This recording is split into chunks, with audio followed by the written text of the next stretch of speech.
Hello and welcome. And if you didn't quite catch that one, it's hello and welcome here back to my little corner on YouTube. Angela's here, it's me, it's Angela, and I'm going to do some drawing.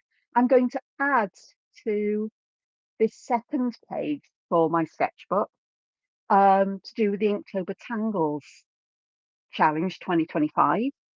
And I got up as far as day 13, which is the mythograph. I think I said at the end of the last video, I might add some extra variations from the time I, finished the video, but I just haven't. It's just not happened for various reasons. I practically burnt myself out and whatnot.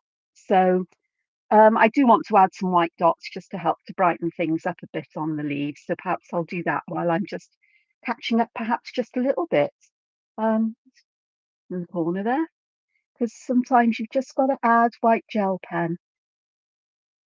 I'm a fan of dots for things like this rather than straight lines. The nice thing about dots is you can change the size of them, you can spread them out and create patterns as well if you wish. But I'm just adding where I want these to have highlights really. I'm quite enjoying doing this. I know it's not a daily thing, but I'm doing this more frequently than I have done. And it's all just nice and well and good, I think. There's me putting highlights where there should be a shadow. Oh, it is what it is. Some of the stems may need bits of highlights as well, just to suggest perhaps they are bending a little. Just adds that extra little bit of interest. It also lightens things up because everything seems quite dark against the background at the moment. But oh, I've got chalk over the white there, so I'm just going to brighten that white up because we can do that. I also think the white dots do help to bring the stems out a bit more as well, which is what we want. So let's just do that. Just using the lightest touch of the pen. There's actually a stem under there, just to help to bring that completely out. And I'm just going to take a bit more of the white pen up towards the top here. Perhaps and just having it fading off that little bit extra so it doesn't stop abruptly. It's always nice to come back and have a look at things with fresh eyes because you can then see perhaps where you've missed something or where something a little bit extra needs to be added in. And just go back and do that as you get yourself into the mood for just sticking my hand up because I thought I got it sticky with something before you go on with the next step. Even though this is the Inktober challenge, I've been thinking about filler patterns or motifs I can use on the first page and this one perhaps later on. Right, the one other thing I wanted to do here is I didn't use any line weight to really bring out the shapes of these leaves. And I think if I could be bothered, that perhaps that's the wrong way of saying it, but if I wanted to, I could spend some time going over the ink lines just to bring the blackness back because I've lost that really nice black colour, partly from all the chalk pastels and things that I've used here, but also because this paper is quite absorbent with the ink. But I can do this, and this will help as well, just to help lift this off the background. Bearing in mind that I will want to have some shadows put in around these leaves as well, just to help to lift them off the background even more. But I'll cross that when I get to it.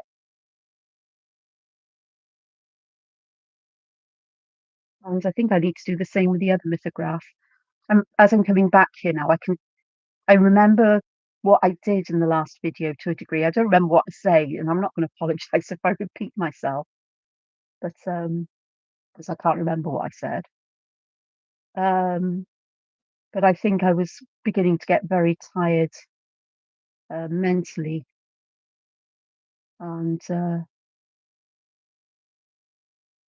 trouble talking and thinking about what I was doing, and so I completely missed adding these line weights, or adding the weights to these lines just to help them to stand out. Always go back and add. That's the lovely thing, is that it's always it's never ending sort of like fascination with me when you think you've done something and then you come back to it and you can see something else you'd like to add. Sometimes that addition works out really well. Other times you think, what on earth was I thinking? But it can be hard for me to know when it's time to leave well alone. I think that it's just helped to define these. And I do think all the lines need just going over, just to help bring them out. I'll do a couple for comparison.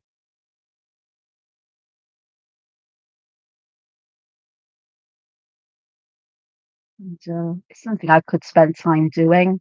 Chances are I'm just going to do some here just so I can see the difference that it makes and decide if in the future it's something I want to do. Chalks aren't my favourite medium for adding colour, I must admit, for this very reason that they do dull or, um, make these lovely pencil or pen lines become lighter and more subdued. They're not as dark and contrasty as they were. But never mind, we'll get there. This I find tedious because it's not something I would ordinarily do, but we shall continue just for a little while.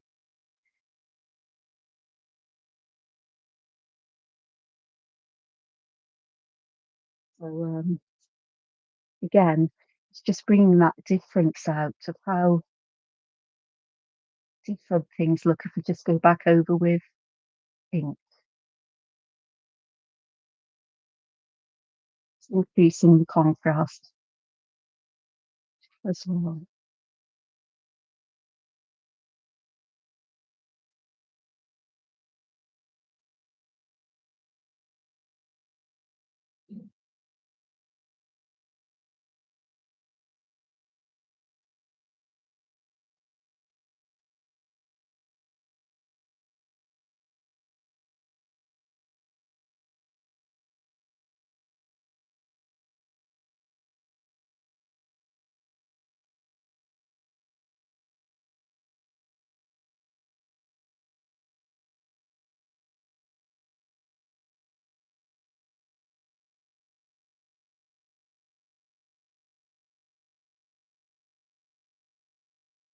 I'm really quiet. That was a very peculiar one, but it's okay as it is. So I'm just going to add this here. It's got lost somewhere. And I'm honouring the overs and unders, making sure that I don't accidentally put a line where it doesn't belong. But I am going to leave some of these little leaves on this lithograph for comparison sakes. Again, for me, this is part of the exploration process, is just seeing how just little things can make a big difference. So I'm going to leave. Shall I do one more? I don't know. Shall we? No, I like threes. I like triplets of things, don't I? So I think I'm going to take another lithograph and I'm just going to go,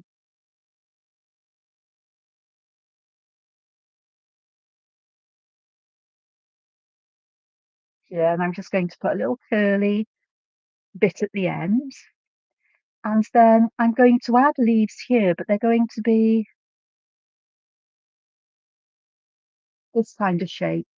They look a bit like the plates you find on a stegosaurus. Yeah, I like dinosaurs too.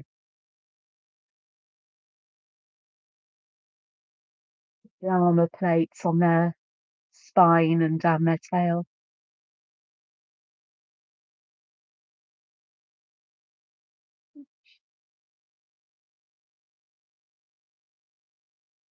Crystals would look rather good here.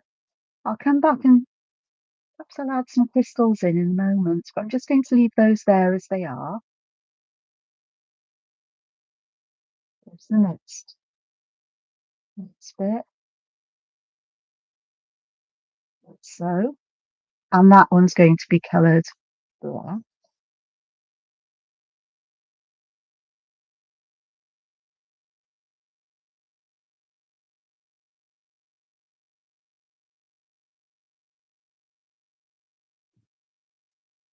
It's another grey day here in South Wales. It's not as grey as it was yesterday. It's quite cool actually. It's feel the temperature changing with the season now. And it's a bit of a it's lovely, but I'm finding myself quite chilly. I had cold hands and what have you. So, but I will be okay. I've actually got a heating pad on my chair, so I'm actually getting quite nice and warm sat here. As the blood flow around my backside, being polite, bottom is warmed up. It's being transferred around my body, and I can already feel my feet getting nice and toasty, which is great. Oh, I'm putting this in, and I haven't put any of these leaves in, have I? That's okay. We can do that. Just have them overlap in any way you like.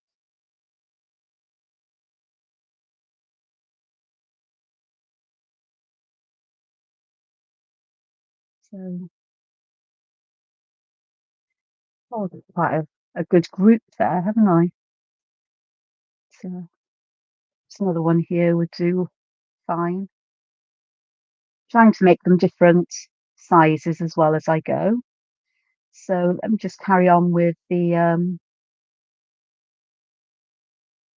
next stripe, which would be white, where we get it fitted in, I suppose.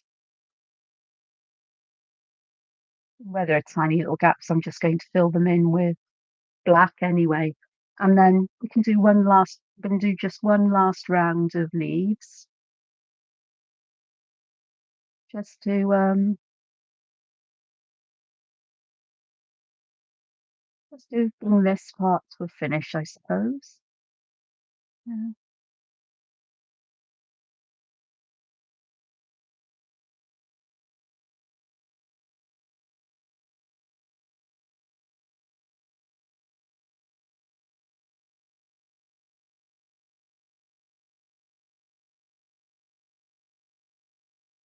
But even though some are quite bigger, I think it can create something that's quite interesting in its own way, I think. You know,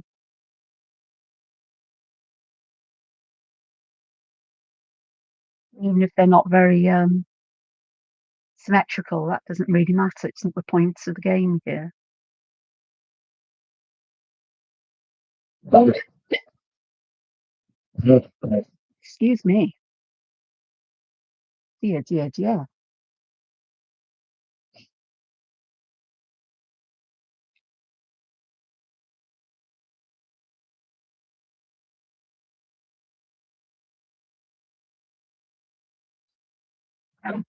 Oh, this is really just getting my hands and fingers just warmed up and my creative brain working and you know, just getting my fingers working. And that actually, I think, works. So I am going to just add some line weight to the left and bottom of these leaves where I can see them. I got a bit on the thick side, but that's okay. It will happen.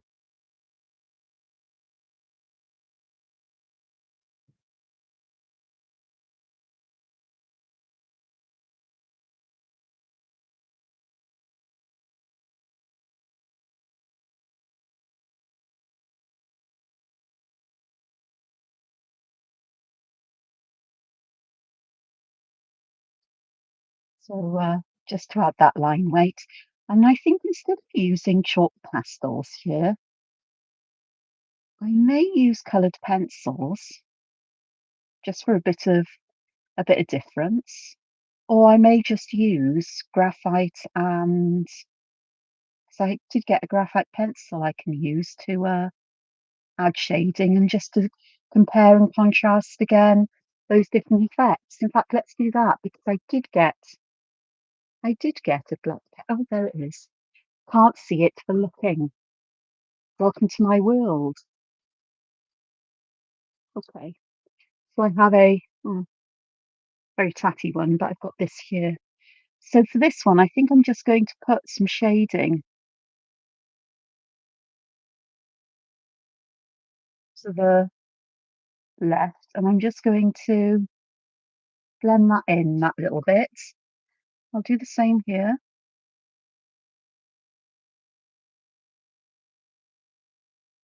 So I think I might just as well do everything. Bear in mind that the overs and where we've got overlaps, we also need to put some shading in, and there might be quite a bit of shading depending on how much they overlap.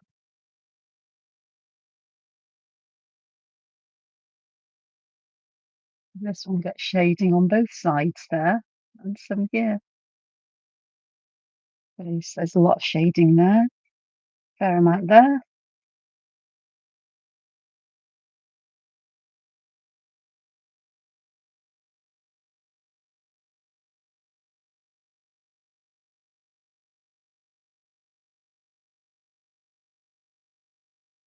We'll look at that and see how I feel about graphite on this coloured paper. I keep saying I'm not a fan of graphite, but every now and again I will use it and go, actually, it's not that bad. And then I look back at it and I go, yeah, perhaps not. Maybe on coloured paper it'll be more acceptable to me, A, because this has got more tooth to it, so it will actually blend into the paper nicely, but also it just makes the green colour underneath comes through, so the grey will make a darker green. A grey green, albeit, but it will just help with that. So I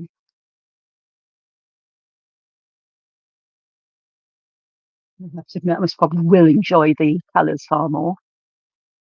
Charcoal whites. Let's use the graphy tint because this puts white down, but it's not so easily blendable or moved.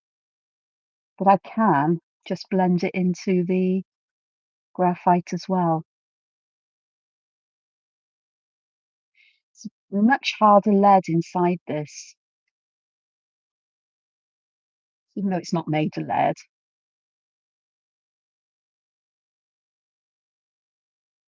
Or pencil lead because back in the Roman ages, they used to use style made from lead to write on, um, like pieces of slate or pieces of slate to leave a mark there, and on other surfaces as well, because lead is such a soft metal. And I think we've kept, I say I think, I know we've kept that name as, a lead in the same way for making marks on surfaces in terms of pencils, at least. So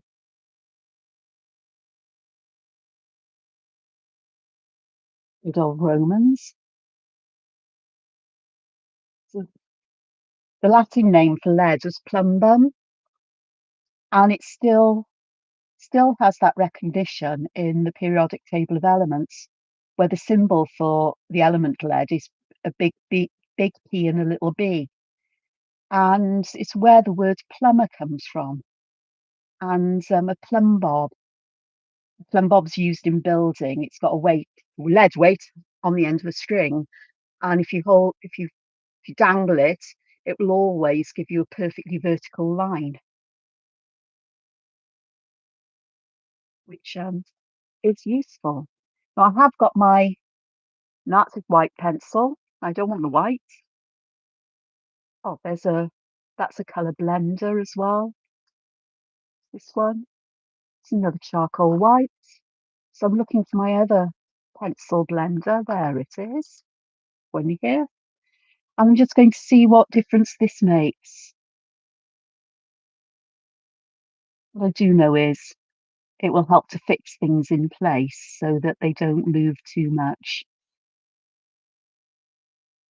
And if I need to, I can always add more white, which I'm likely to do with my gel pen. It'll just stop the graphite from smudging as I work.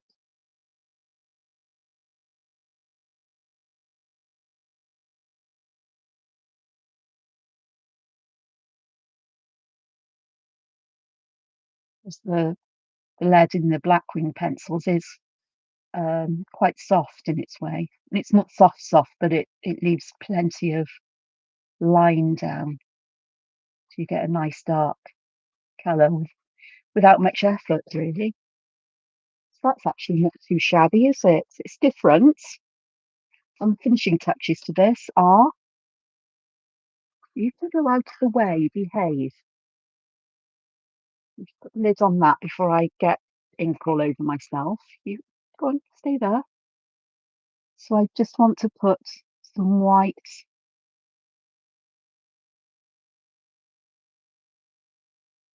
on these stripes here to really help to bring them out.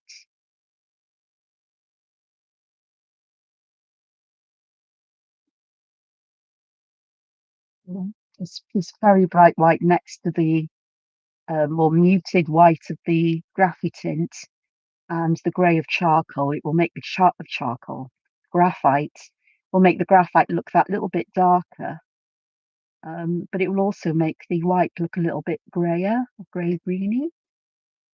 And then there we go. We've got our third mythograph. Actually, that works out all right. So I think today is going to be the day for graphite and white chalk or white pencils. Let me just move those out the way. Okay, so I'm going to move on to day whatever it is. Hello, Georgetta. Lovely to have you with me. Sorry if I didn't notice you earlier, but I do get engrossed in drawing and focusing on what I'm doing. So I just continued and finished day 13 with another variation on lithograph. I fancy to do mushrooms coming out. Yeah, I'll hold that one back. I'll add some more later on. So I'm going to go to day 14, which I'm going to list in my border here. So day 14 is Shoggy. Yeah, Shoggy. And it's by Annette Rumpler.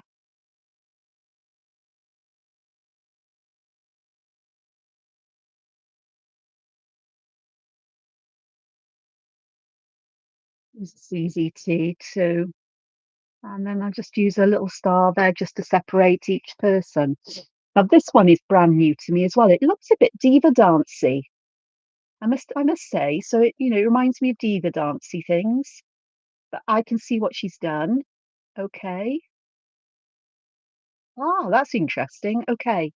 So again, it's a bit like we're going to start with something that's a bit like the lithograph, where we're going to start with a stem,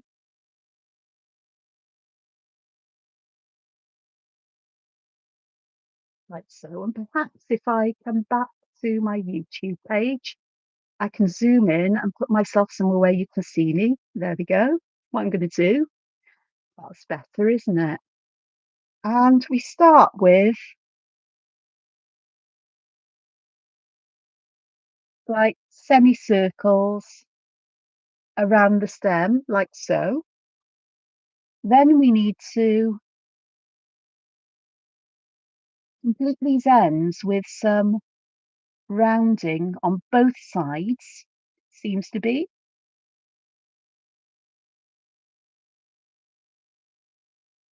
Of course, here it's behind that one, so it's not going to be so important. And then we're going to aura.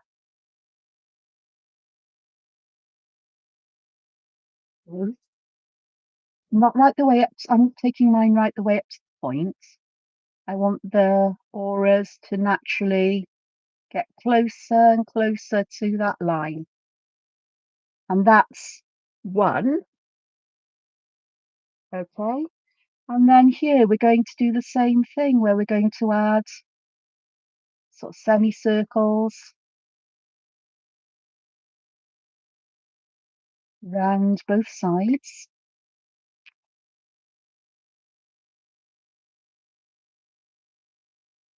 We'll do the same thing where we're going to just aura these.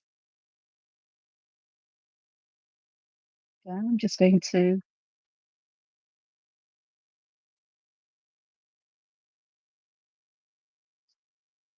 like that.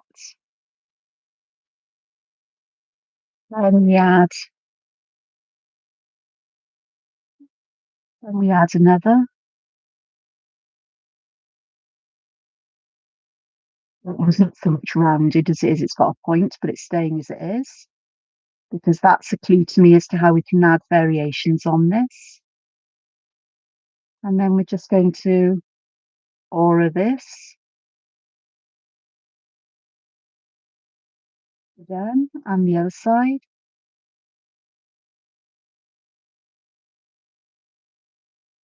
Like so. And the last couple of steps, have a look. The last step, which I'm going to do here, is to add one more aura, but it goes up and around the top.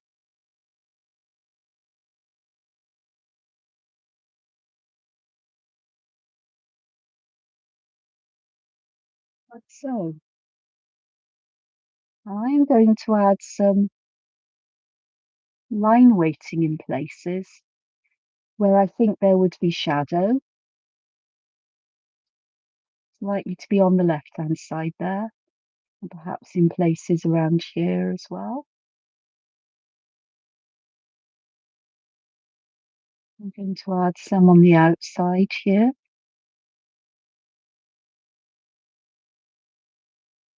Perhaps here too. I don't know why it reminded me of Diva Dance. I think it did in the example in the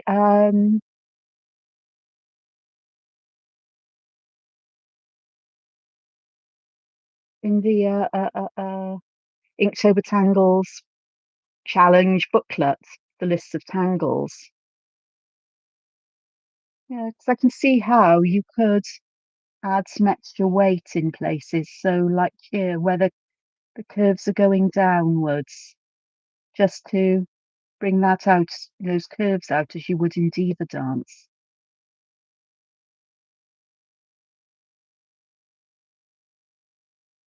So that's why it felt that way to me. So that's the basic of, that's a shoggy. I've done it with the rounded top, but of course you could put all kinds of little toppers on this. So let's see where this takes us. So I am going to have one that grows out from this one. And I'm going to leave the ends open for now because I don't quite know what it is I want to do here. But I've got the basic idea going on here. Now I had nice curves on this one.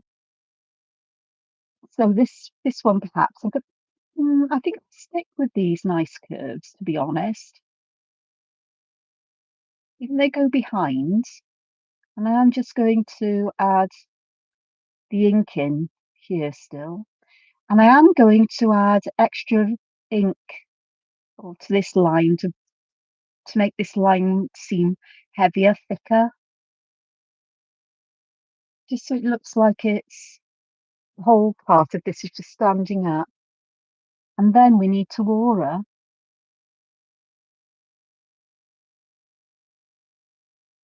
This.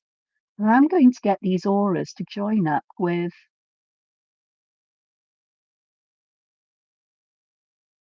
the ends of this section there. And because it does remind me of Diva Dance, I am just going to add some rounding to those corners as well, because they just feel like they need it. So again, I'm going to go here, and I'm going to add, this time, I'm using this curve as the starting point for these. They're not quite circular, they're more like ellipses or eggy shapes, eggs without the pointy end, like so. Again, just rounding around it. Oh dear goodness, do I ever make any sense? No, of course I don't. But then again, it's going to be using an aura and getting it to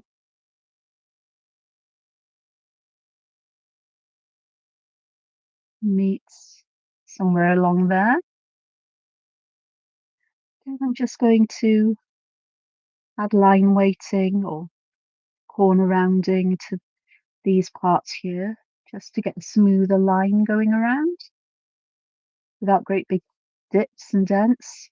Yeah, I'm just going to exaggerate it that little bit. And then we can add one more of these, perhaps a little bit smaller than the previous one, or not. Yeah, they are.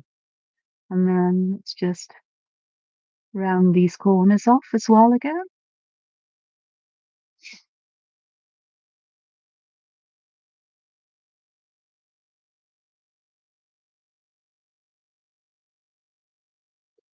And we shall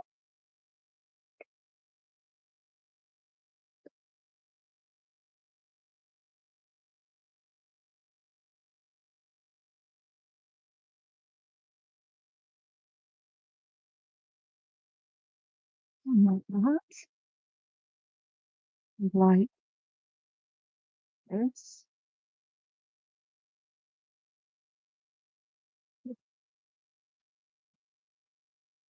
And then I'll add some extra ink where the dips are. Not so much this time, because we've mostly rounded them out, haven't we? Or, you know, flattened them a fair bit. But we can get into those dips and just add a bit more. Ready for the last aura around.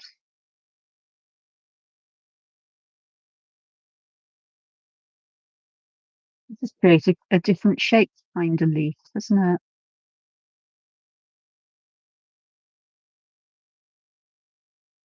So we've got all of that going on. Then I will want to just add some line weight here, just to make this side that bit darker, and I'm going to do the same with this side here.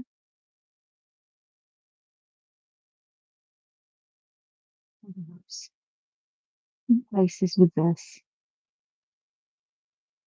just to make it quite separate. They look like weird, like seed, the seed pods, like weird runner bean pods, or something like that. Some weird plant that's got seeds in it, which I will play on. And then here, I'm going to take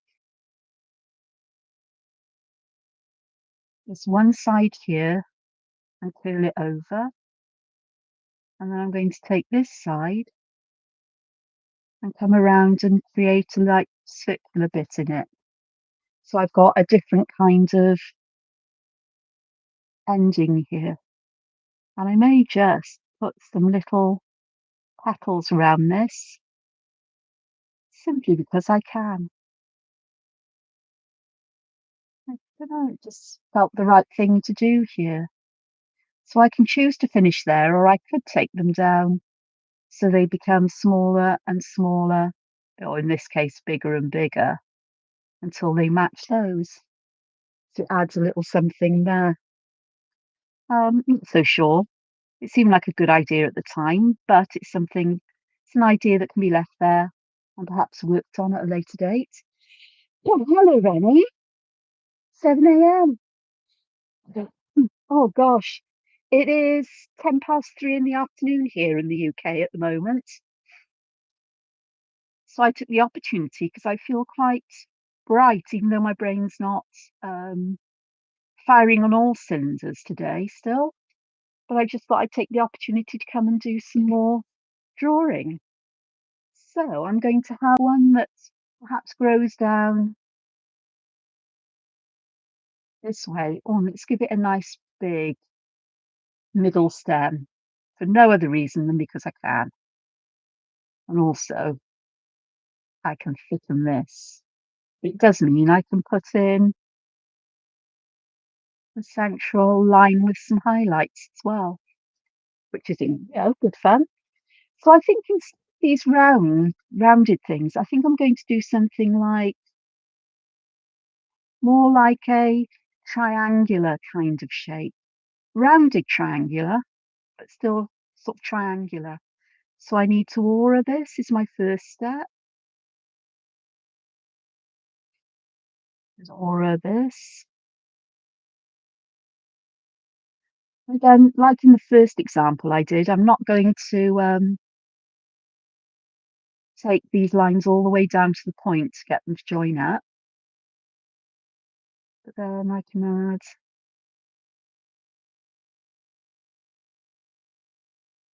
so. Oops.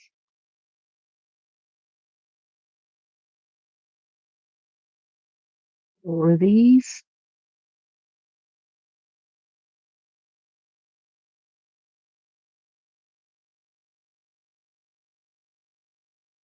Perhaps these can have some extra ink in them as well.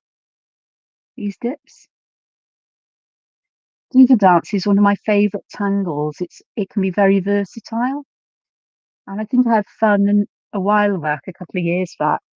Instead of having the little rounded humps in Diva Dance, I put things like hearts there and stars in circle.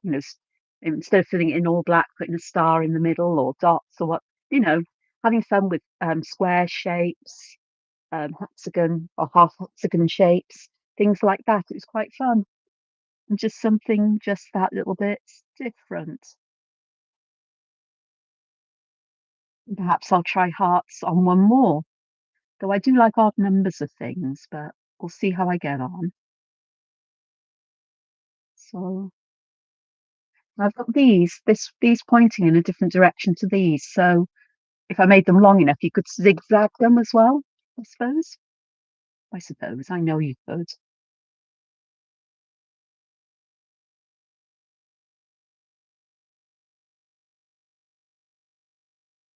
Mm. My whole point of doing Inktober Tangles has never been to create, finished works of art, as it were. It's often sketchbook work where I look at patterns and explore them and come up with something I go, "Oh, I really like that," and then that might inspire me to use it in another piece of art. But it's okay. And then we just need one more on this one. I'm just going to give it a little, almost like there's little leaves on the end of it here. It's there. It's a little bit frayed at the top, poor thing. Now, if I thought I could have done that on each and every one of these auras, so I'd have a tufty top.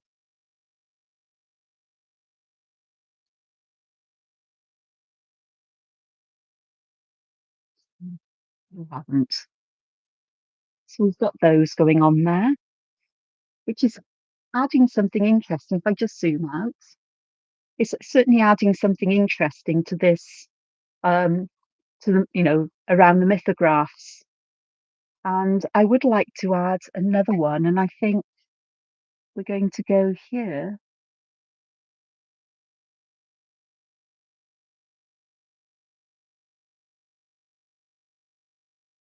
I think I'll just add something that is reminiscent here in the middle of the mythograph. So I'm adding aurad lines to the kind of central stem of these, what they called again, shoggies. So let's have a look and see what we can do with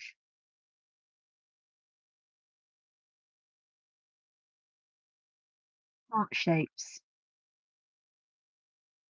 So most of the heart on the other side is hidden underneath that particular shoggy, but let's just see how all of this works out.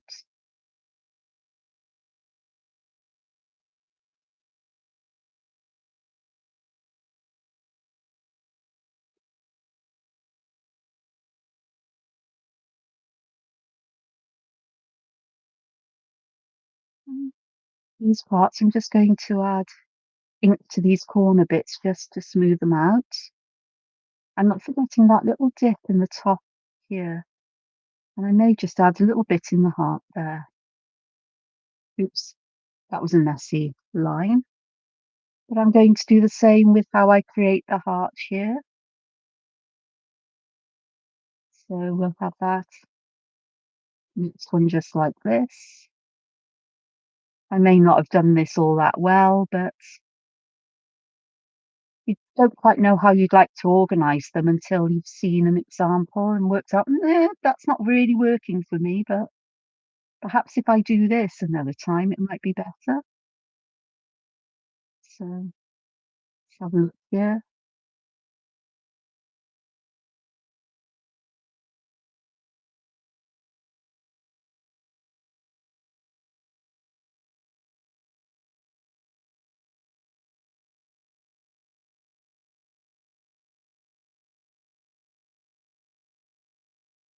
And again,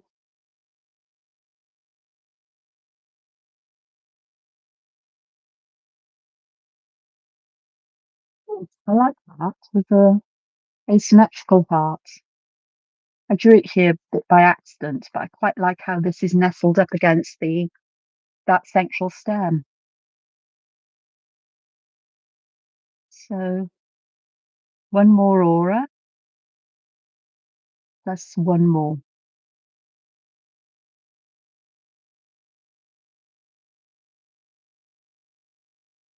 And I am just going to finish it off over the top of this one. And then the final aura, I'll allow it to go all the way round to the tip, I think.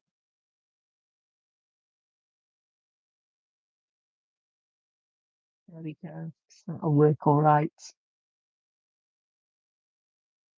So just one more here.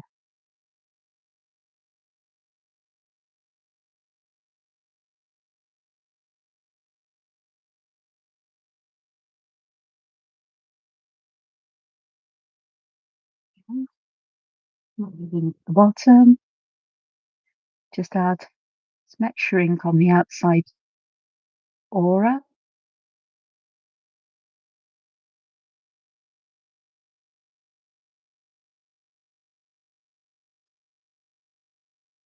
So just, be aware that, I say be aware, just explore with different shapes and see what delights Shoggy can create. Now, in, in these, I've got this overwhelming desire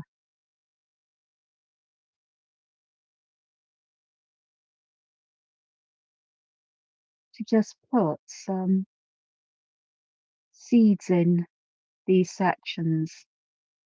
So they're seeds within seeds, if you like.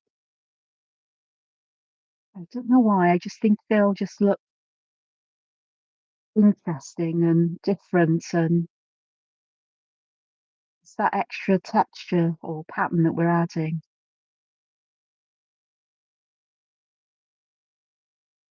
On this one, I'm just doing them, what is that, Kurt style, I think it is, where I'm just going, you might be able to see better if I go like this. You can see I'm drawing the central one first as a complete, or more of an oval than a circle, but then having the other ones hide behind. which is quite a nice way to have these filled. Because it also adds that feeling when the shadow's in that these actually stick out a bit themselves. With this one, I've got a desire to add just a few seeds, perhaps, that have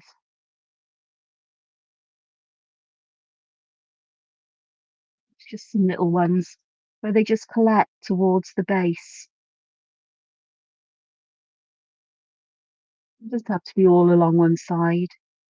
You can have them wherever you like.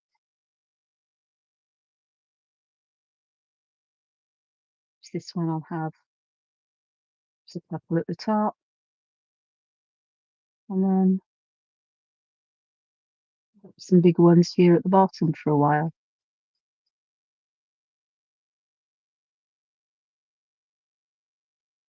And here,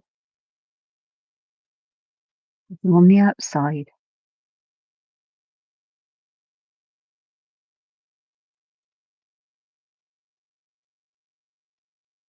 It's just there.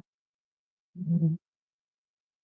So they're adding some interest as well. I quite like these as well, these little piles of the seeds or little eggs or whatever you'd like to call them.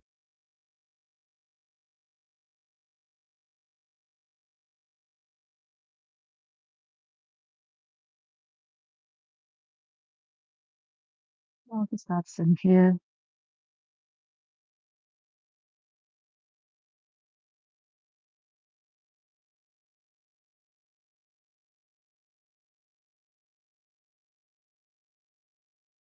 Just that all kind of work. So it's all kinds of things. You've also got the possibility of adding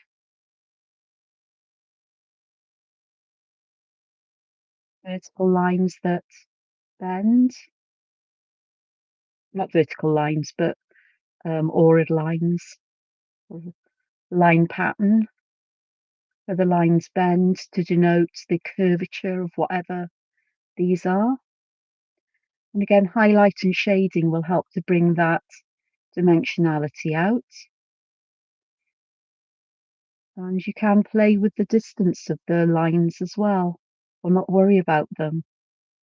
Bit op arty where you get that illusion where the lines are closer together, that um, whatever it is further away, and then when they're closer together, it's all different.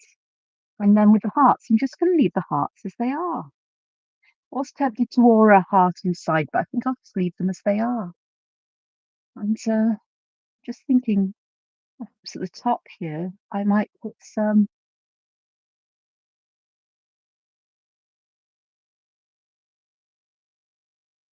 fluffy fluff.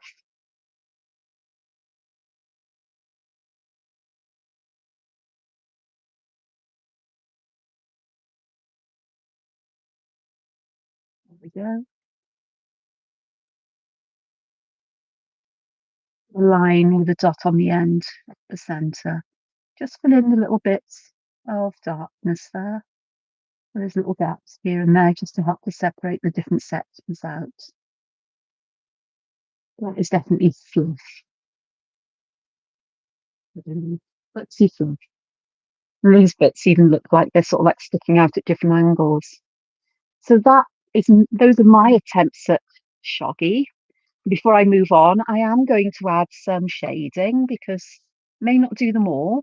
I'm going to start with this one because I definitely want shadow underneath. And here, I'm going to put some shadow actually on both sides, really. Perhaps more at the left-hand side as well, which is where I've designated we'd have be a bit further away. So let's have a look at that. I just want to find another sort yarn to use because that one's got a very fluffy, soft end, and I want one that isn't fluffy and soft. That'll do. Fortunately, I always have plenty of things like this. Okay. I'm just taking shading here, so we've got shading where our overlaps.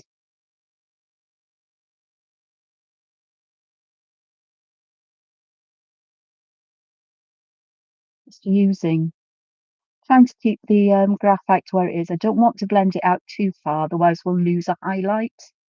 But I do have an eraser around here, so there's nothing wrong in using an eraser if you need to.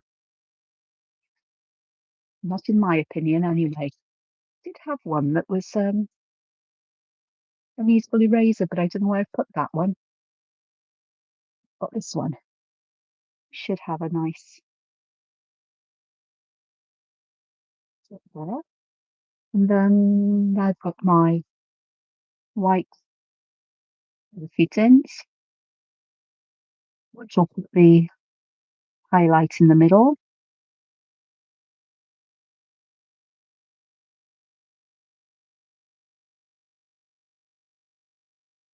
I think just going back and forth like this is nice with it.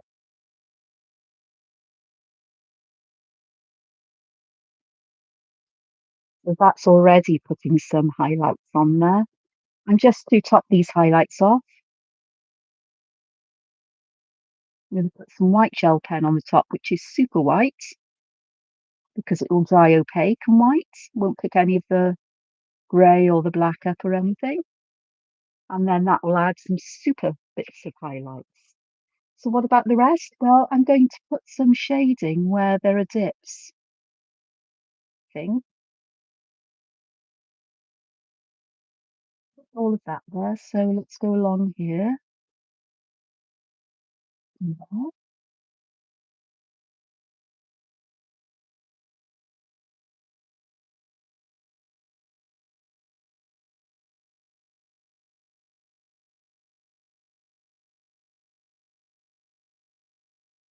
So that gives us that nice shadow there.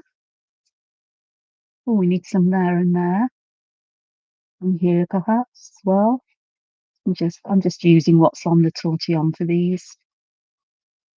I do think I'll need some at the end. And here. So I can add that.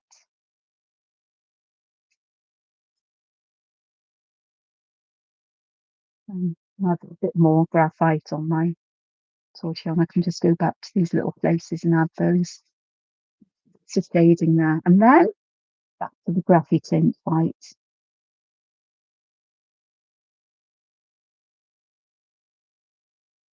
Yeah, I can.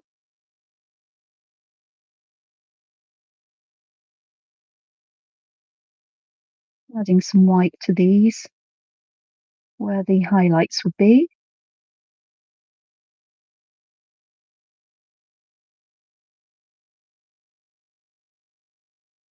Just trying to help to bring the structure out as much as possible, as well as adding that highlight just to help with it.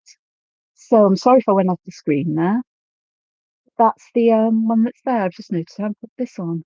Hello, Jennifer. Good morning to you. It's good afternoon here in the UK. Sorry, I really do get lost in the art. So that one does look quite layered. So let's have a look at another one. I think for hearts, I'm definitely going to need some shading around there, but I will want some along the edge.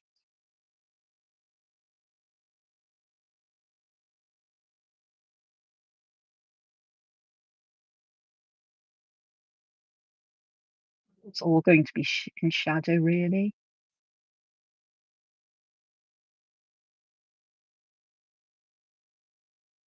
So let me just get the shadow worked in.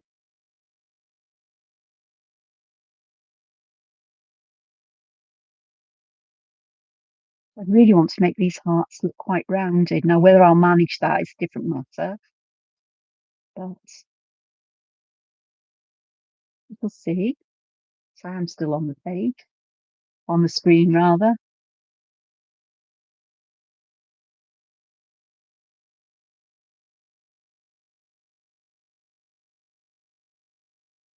And I'll just take the graphy tint and I'm just going to add white in this central area.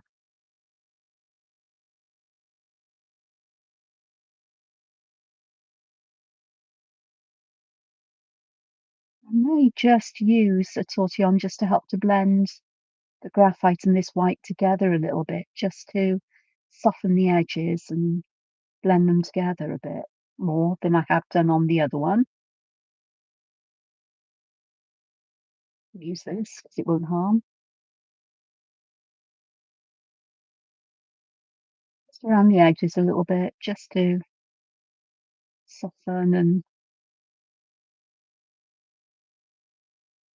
blend the grey into the white a little bit more. So does that work? It's not too shabby, is it? And then I've got my white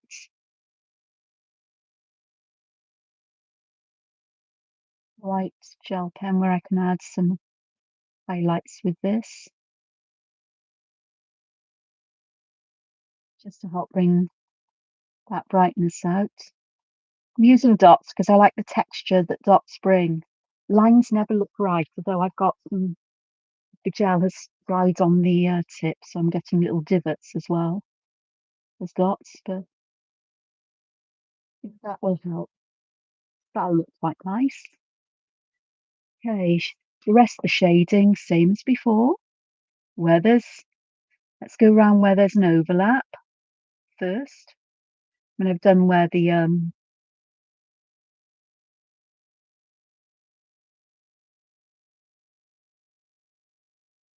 where that is mostly. Then where there are dips in the lines, as the lines dip inwards, not out away from the hearts, as it were.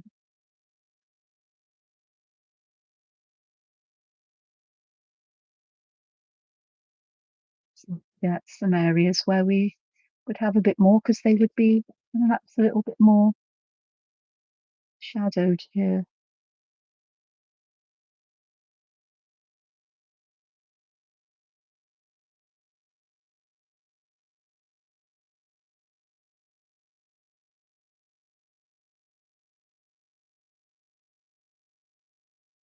Got a little bit down here now. Nice there. Yeah, this is going to be a lot in shadow because it's underneath. Another one. Right. And then I can just go back and add some, oops, I don't move this too much.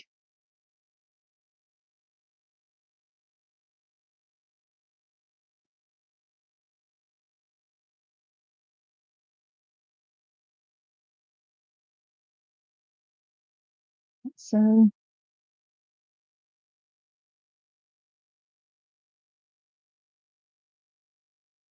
am just going to add some white down the center of these. And I'm not going to make them all the same length because I want to add to the interest and texture, perhaps. So that works quite nicely. And then with these up here, I'm just going to add white around the top bits and just leave them like that for a moment. So I want a nice white there. Then I'm going to add the graphite towards the bottom and just blend that a little bit in, just to work it into the paper so it's less likely to smudge. And here, where I've gone, I can add the grey over the white just to add a lighter shade of white. So we've got those going on. So I've done two. I'm going to leave the other two. Well, she says I'm going to leave the other two as they are, but I'm not, am I? No.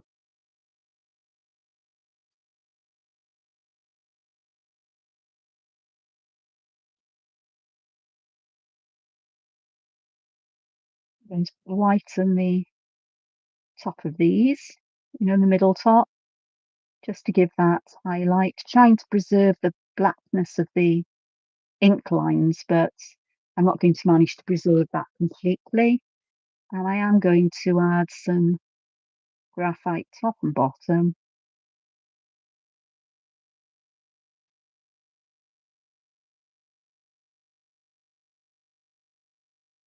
And then hopefully I can get The graphite just blended in.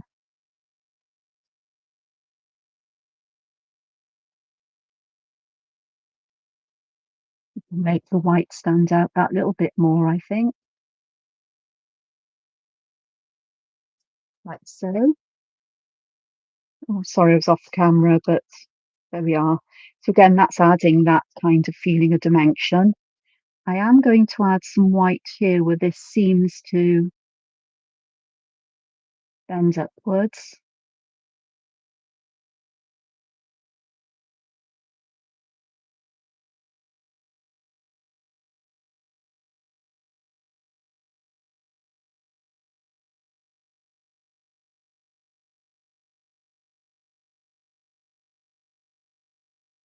And then just add shading where there would be shading. Because sometimes it's easier to add the highlights in first and then add shading where the shading is needed, which is where the highlights aren't. Doesn't matter which way round you do it, it'll work out fine. Sometimes I do it one way, sometimes I do it another way. Just whatever feels most logical, I think, to me at the time, or the most obvious way to add that, or which order to add the shade and highlight in.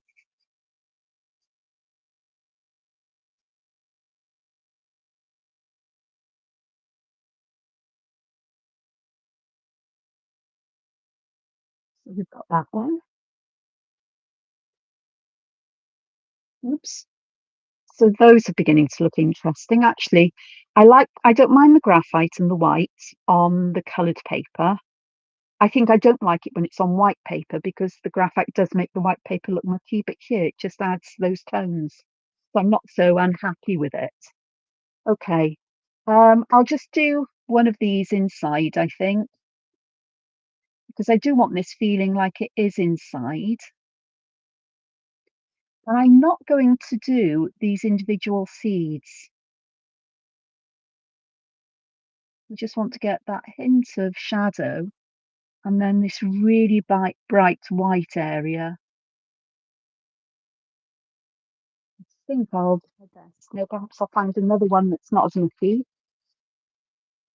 Got one that's not as inky. Oh, that one's not too bad. It's got some blue or green on it, but it should be okay. And then I'm just going to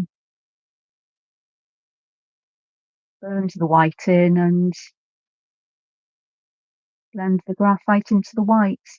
So I've got that nice white area that perhaps gives it a feeling that we're looking through a, almost like a thin case into the seeds within. Not sure that makes sense.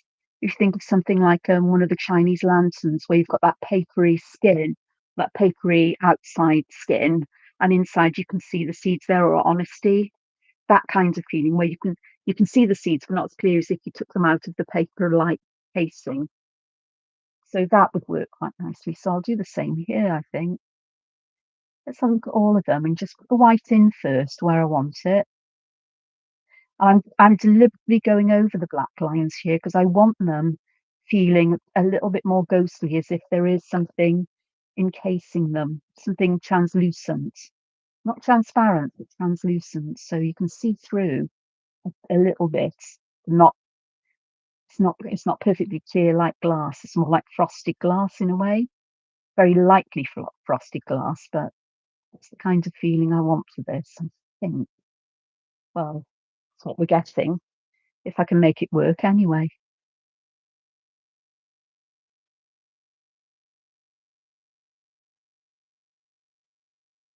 Working the graphite in first and then just gently bringing it to the white graphite.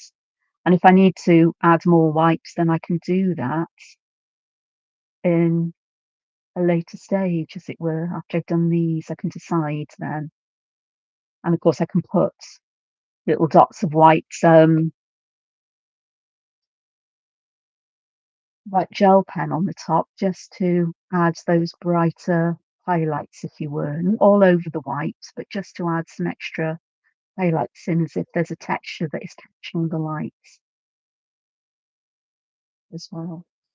which I will do now because I can, because I'm here. I'm going to put these where I would perceive the high point of this to be more than anything else.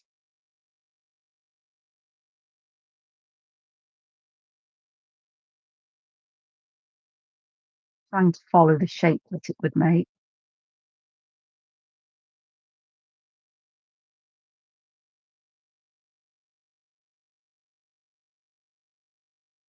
It's a little bit like that. Oh, it's looking quite, I mean, I shouldn't say impressed, but you know, I'm going, oh, blimey, this ain't as bad as I thought it'd be. You know, I have my moments. Hello, Jill. Lovely to have you here. Hello, Infinite Awareness. Oh, I'm glad it's lovely to have you here. I'm glad you're enjoying the channel. I have loads of videos. I really do. I'm currently doing live ones. I say this every video. One day I'm going to stop saying it, but I'm doing live videos because it. I can focus on drawing. I can spend more time drawing, and I don't have to worry about the editing and things because the editing really trains me of my brain power at the moment. A lot of things do, but art is one of the things that doesn't. And so by going live, the video's always there. You know, it's saved afterwards. It can be viewed at any time. And I just need to start making people aware that I do have videos that go live a lot. And I've noticed there's quite a few artists who do the same, to be honest, as well. Um, Perhaps it's the simplest, the easiest, and the most accessible way for us. And I'm not a video editor. Um, I, I, I don't want bells and whistles and things like that.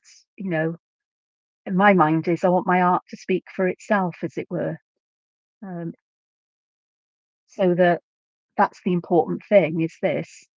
Um, I'm not telling a story or making a documentary per se. And although other people do amazing videos with you know, with all these lovely aesthetics and, you know, putting things around and making cups of tea and goodness knows what. I'm not saying they're wrong, but they're not for me. This is what I do, and it doesn't matter where I am. It's pens, paper, pencils sometimes like I'm using here, and it's just working on things. You know, sometimes I use colours, sometimes I don't. It just depends on the mood. Today is a toned paper and white graphite and white graphite pencils to add the highlights and just a paper tortillon just to get all of this shading in to smooth the graphite so I don't have to fuss around with making it really prettily added, but also work it into the page so that it's less likely to smudge and just letting those highlights stand for themselves there. Just noticed I haven't got one there, have I really? Or just that one, but always go back and add. It's a lovely thing. If I've over darkened, I can either go over with a white graphite or use an eraser. Sin number one. You do what makes you happy with your artwork. You do what allows you to enjoy the process of art, make adjustments. And if erasing graphite where you've added too much or it's gone over pencil lines or you just think it's fine. There's no such thing as the art police. Although I think that sometimes I've seen channels where people are quite snotty about such things. You know, tracing, how dare you trace? That's cheating in art. No, it's not. Tracing has been used for centuries as a way of taking your sketch and transferring it onto the you know, the substrate, the paper or canvas that you're going to use, or wood panel, whatever, to make an accurate, you know, so you don't have to redraw it all from scratch. You know, you can get the essential lines in. All of these things are perfectly allowable. It's different if you're tracing somebody's work and they're going to put, you know, pass it off as your own. That's different. But if it's your own work, that's okay. And if it's you know, photographs you've taken yourself, then that's fine too. It's been done. since forever. There's always been drawing tools used to aid artists and to speed up the process as well. And for example, if you're going to be doing some art of somebody's beloved pet, you want your art to look like their pet. Just saying. And that's one way that you can ensure it does.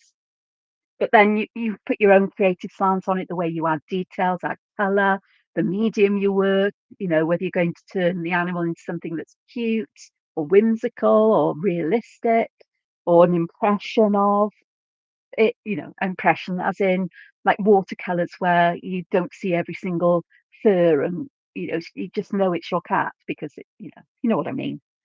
But oh, thank you, Jill. I think, oh yeah, editing is a waste of energy. Tell me, tell me about it.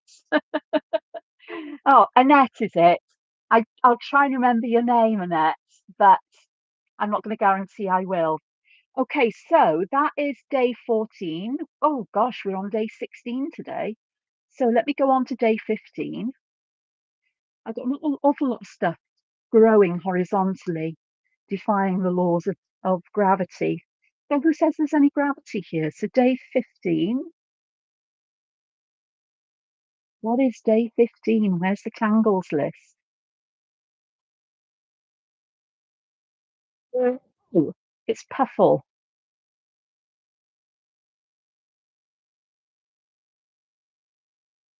Wonderful, but Puffle.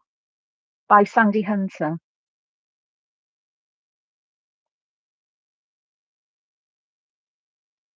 It's easy to see. It's another ribbonish tangle. We've got lots of, yeah. Okay, so I'm just going to click on the link because I can see what they've done there.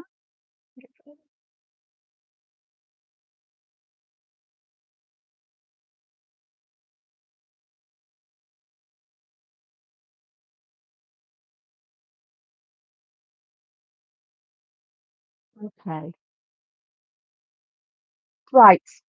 Sandy Hunter on the link that is in the whatchamacallit, the list of tangles for Inktober Tangle. They also put links to the step outs.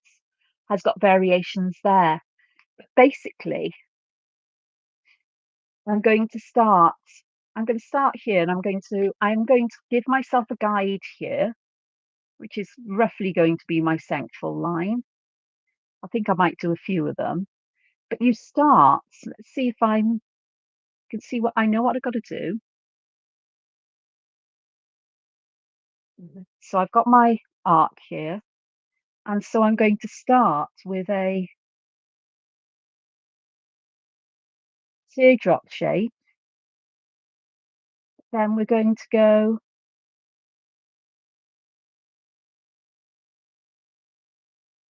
in this kind of format. So this is well, I'm beginning to get weird shapes, but we'll be all right. Sometimes I need to draw them. Now they're beginning to turn like leaves, but we'll get back to the. I always have trouble doing this round. Why have I tried to do it this way? I don't know. We're going like this now until I get somewhere where I can double back on them.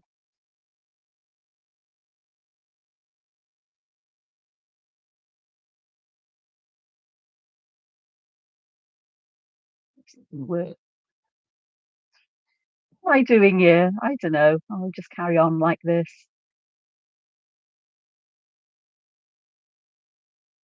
I'll get one going there now. I have no idea what's going on. We're getting into random craziness here.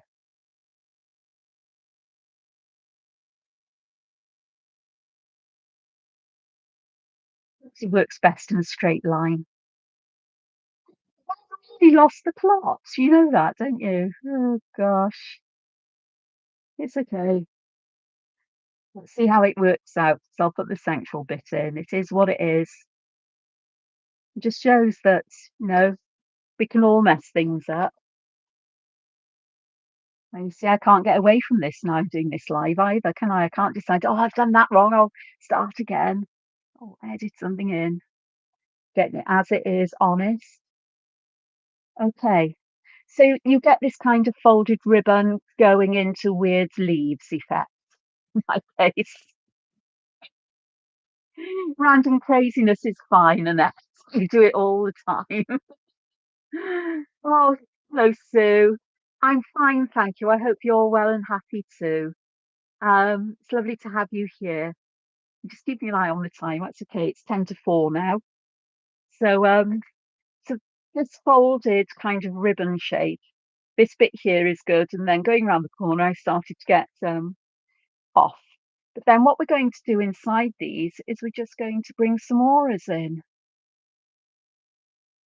however many you can fit in. So I'm going to have a crazy puffle here as well as a puffle.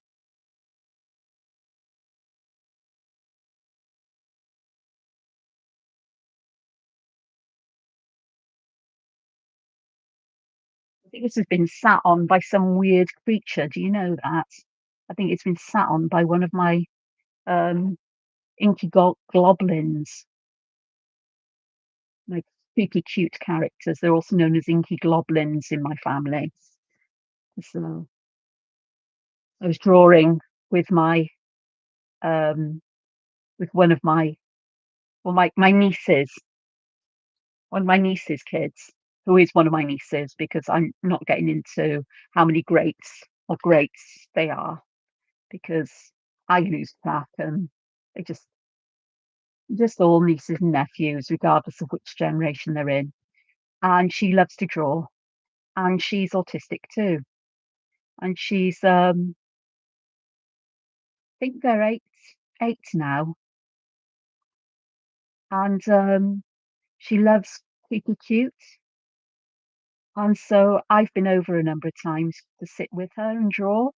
So we don't talk because she's not verbal, but she'll have a look at what I'm drawing and then draw her version of it, and I look at what she's drawing and draw my version of it, and we go back and forth like this, getting multiple variations of one thing out, and she absolutely laughs and gets so excited about it. It's delightful, and I'm just as bad in my own way.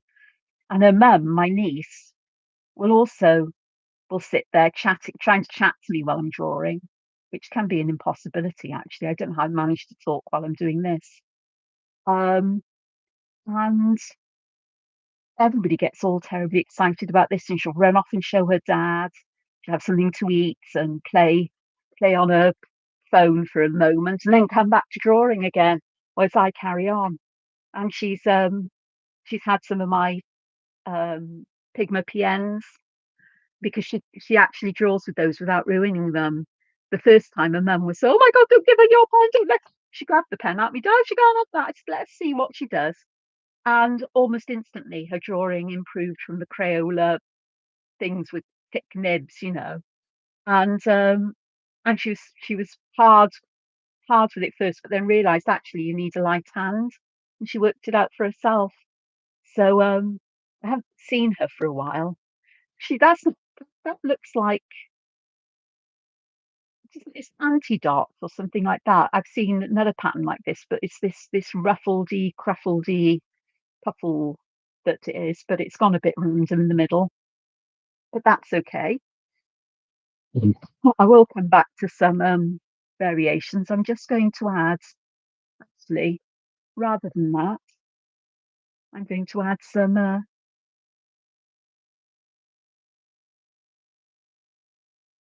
dots in, just to add some highlights. I'll come back and add the graphite once this is dried.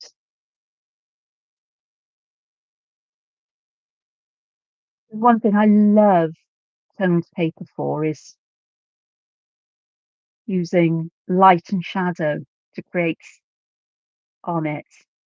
Um, it always comes to my mind when I did a couple of terms of uh, what do you call it? Where you draw people with no clothes on. Life studies. Um, so I used to go drawing humans, and I took the first week I went, I just took an ordinary A3 sketchbook and pencil with me. Didn't know what was going to what it was going to be like, what was expected of me. And then it wasn't long before I started putting coloured paper in my sketchbook and taking pencils of a light tone, like a white, and then the darker tone of the same colour. So I was literally drawing with light and shadow. And that is something that has always been my favourite thing to do. Um, and I keep forgetting. I think that's why I'm starting to consider these ring disc-bound sketchbooks that I've put together or putting together, because I can add coloured paper and different kinds of paper easily, and just add paper, take paper out, archive things in a different way if I wish, and a reminder that I can just use these colours, light and shadow to create pictures on them. Because I do tend to see in life drawing, how architectural the shadows and highlights can be on a human body. And that really, really did fascinate me. And so you need shadows and highlights to represent that properly, just as you do in Tangle with shading and highlights to bring the tangles, the patterns to life, as in we've done that kind of dimension. The one thing I haven't done is some shading underneath these, or the other ones, did I? Just to lift them off the page. So that's what I'm going to do here now.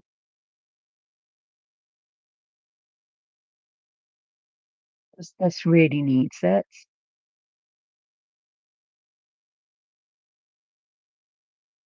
If the shadow isn't dark enough, I can always go back and add some more, which is what I'm doing now.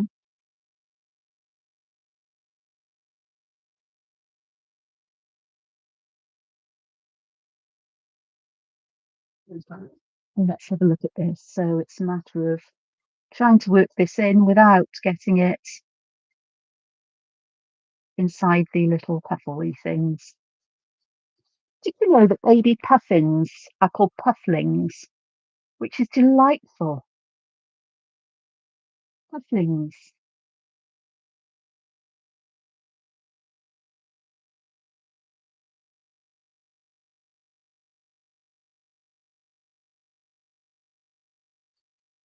So I'm spreading the shading down a little bit just to give it that softer kind of edge. So that's what I'm going to do, because I'm not going to draw in here. Instead, I'm going to give myself a white highlight that I'm going to blend the grey into, as if we've got some light coming up and touching the edges of those coupling leaf things. And I will just use my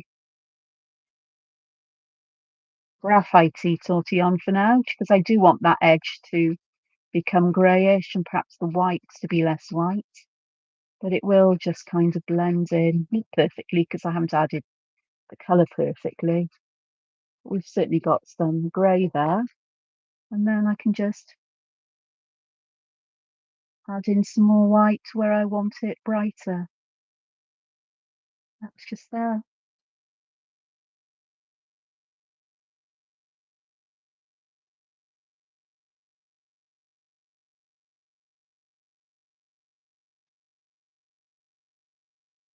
There we go. So that's worked out nicely. Um, I do want to put shading under those, but I that doing all this shading gets very wearisome if you're watching it. Where's my pen? It's there. Because this is not the only version of Truffle, honestly. Um, could have added more weight to some of these lines just to help them stand out. I'm not too worried though. I mean, good chance I'm going to go over some of these now just to help to bring them up from the graphite, because with the white dots I've lost some of the lines, and with the graphite it's gone over the lines, so won't take me long to do that. There we go, I've done it. Now the other variations that Sandy has done is basically adding different numbers of lobes to these areas here. So perhaps I can take um, some examples off here. Perhaps I'll do one that goes this way, and it's going to finish, and I will make it finish nicely. Perhaps this is how I should have done it, is I'm going to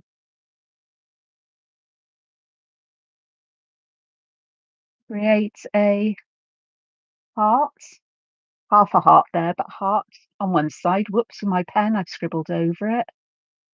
And then on the next side,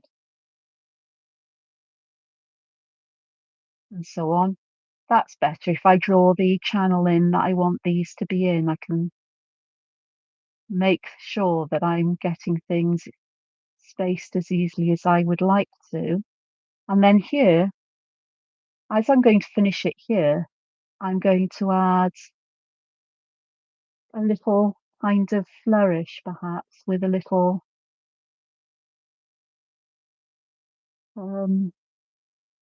set of leaves at the ends, and perhaps with some little leaves growing off, like so. There's just something there that just finishes it off nicely. And then we just aura inside again. You can just do one aura, as I'm doing here.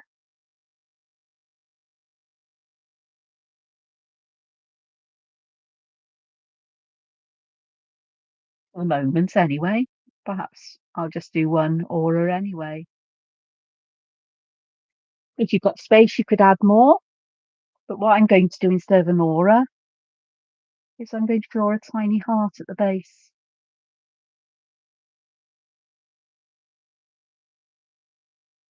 If I can.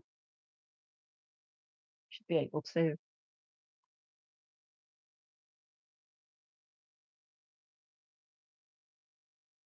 Just have that like this. Automatically adds some shadow there with that darker heart. And I'm just going to add little lines part way up these little leaves, just to add that contrast. And let's get some line weight going just to help to really define these and give them some dimension too, or volume if you prefer, that feeling that they're not just flat.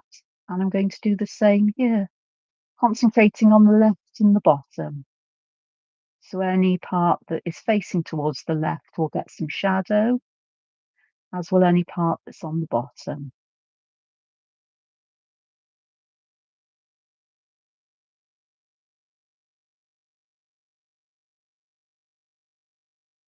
Just like so. And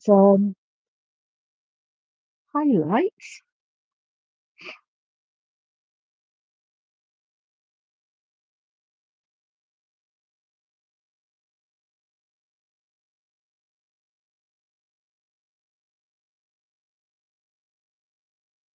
So the white here.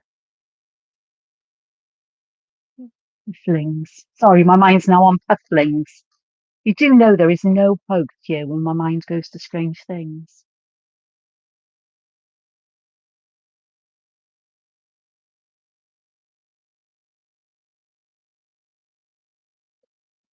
Okie dokes, let's just add some shading in that place there. It's quite nice actually because it goes from white to grey to black. So quite natural. And then I'm just going to add, I'm not going to add shading, but I am going to add some white at the top of these little leaves. Could do with a slightly sharper pencil, but I think I'll be okay. Just find a sharper edge or point. And that then just helps them stand up a bit. And of course you can add as many lobes as you'd like. So the ruffle, puffle. Dear goodness, there is a pattern called Cruffle, I know that. And I think there is one called Ruffle. And I think this one is a hybrid of the two.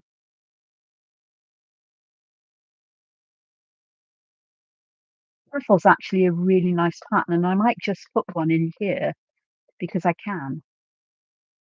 Ruffle is basically a circular shape, and yeah, it's not touching, but it'll be fine.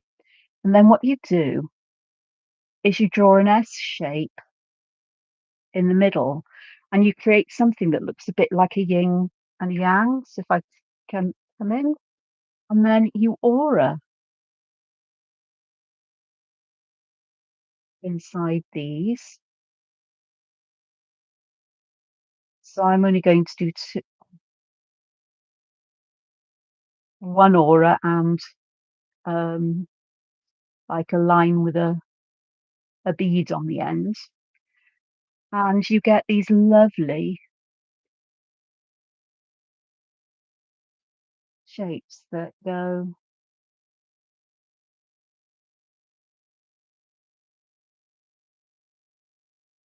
There's just something about it that I really, really love. See, the finer the pen and the more control you've got of drawing them, the more auras you can fit in. But they just look lovely. That's all I'm going to say. I'm just going to do another one here because I can.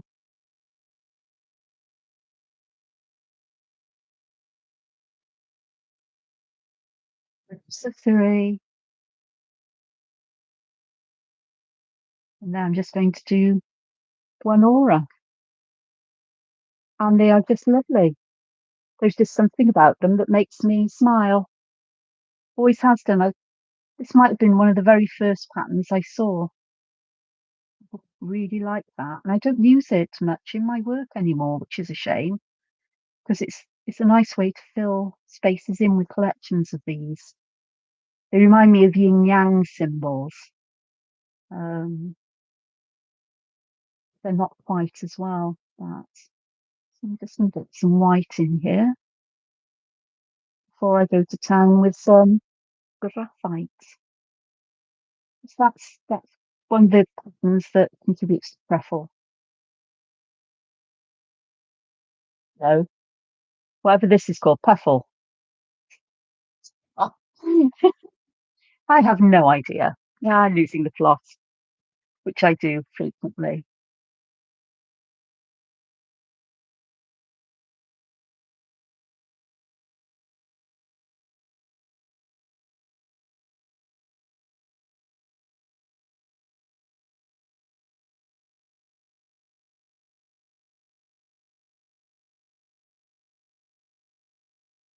Yeah.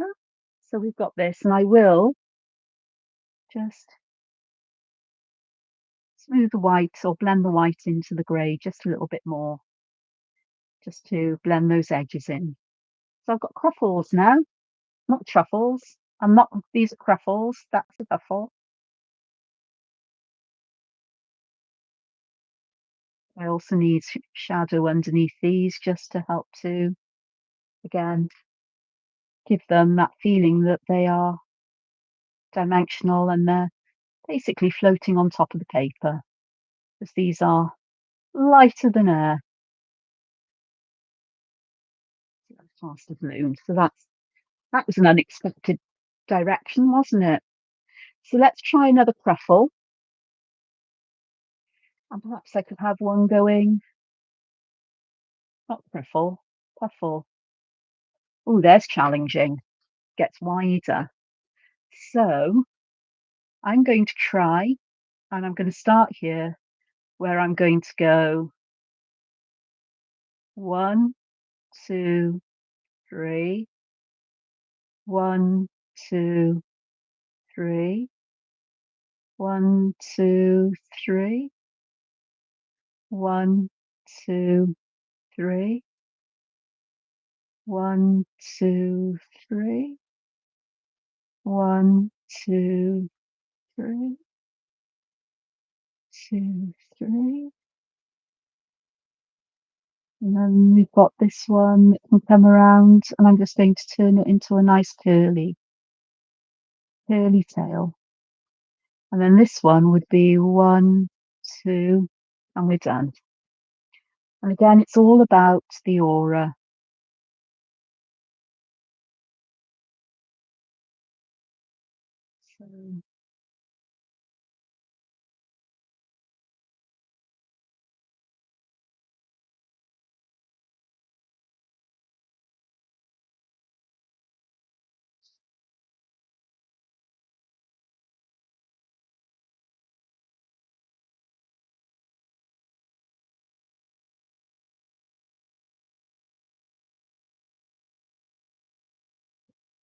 So again, um, I most probably can go back and get another one in here.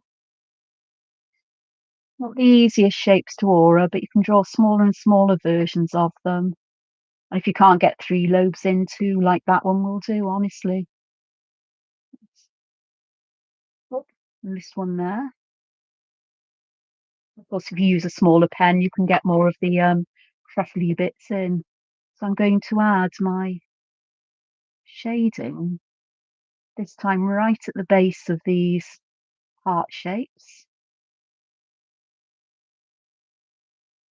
like so. And I am going to blend the shading out first, before I add the white this time.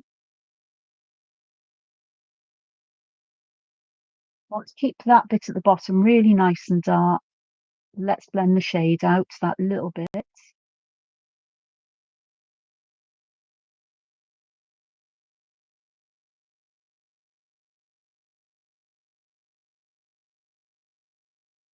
Of course, where we've got overs and unders, we'll have shading there. I'm going to add some shading under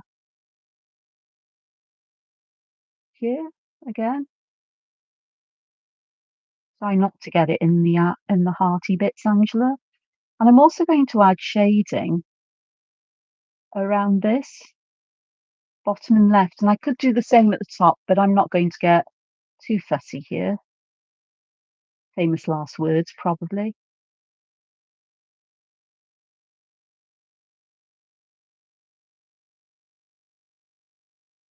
So that will give the feeling of a shadow there, and perhaps that being lifted up off the page as well. And perhaps this being bent, which will happen or will look better if I can get some white in the tops.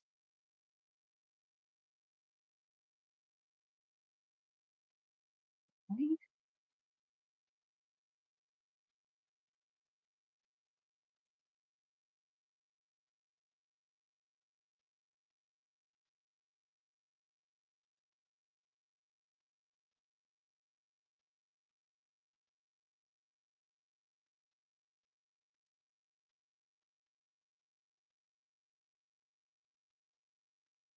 Mhm. So we've got those. They're not the only things, so let me just have a look here and see if I can just draw a band that would perhaps go this way. Here. Perhaps I'll take one that goes down here. And I think what I'm going to do as well is I am going to just put some vertical lines in here to help me keep the angles of these sections sort of like, I don't know how this is going to help me, but I have a feeling it may do. But I think that what I'm going to do next is I'm going to do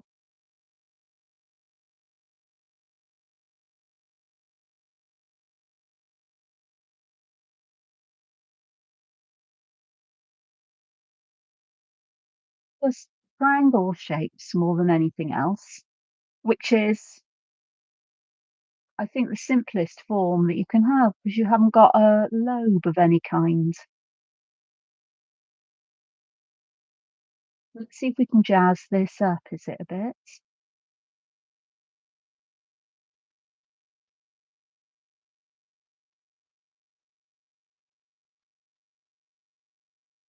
Oh, what a mess there, Angela. Naught out of 10, but it's okay.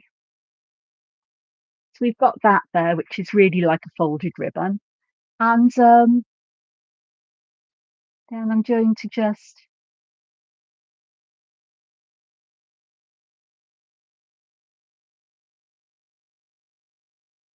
oh, is it? I think it's called puffle because it's pressed wood is the tangle. This is kind of like pressed wood, but it hasn't got the truffle bit in it. I don't know. I could be wrong. I know this one's called pressed wood. So there's a big similarity in the construction between them. Except I think with pressed wood, it mainly stops here. Whereas with truffle, you get a few more auras in. See what I mean about my tragic one there? It is what it is. And I think here then, I'm just going to pop in a flaps or a teardrop shape here. So again, I'm just adding that darkness where I want the darkness to be. It might have been sensible to put the teardrop shape in the other way round with a pointy bit like this. So we've got more darkness at the bottom. I'll do the other half of this that way. So we may have a comparison. Doesn't mean it's going to have much of a difference, but it may have. Which it does really. Really puts the darkness down in that tiny corner at the bottom of each of these.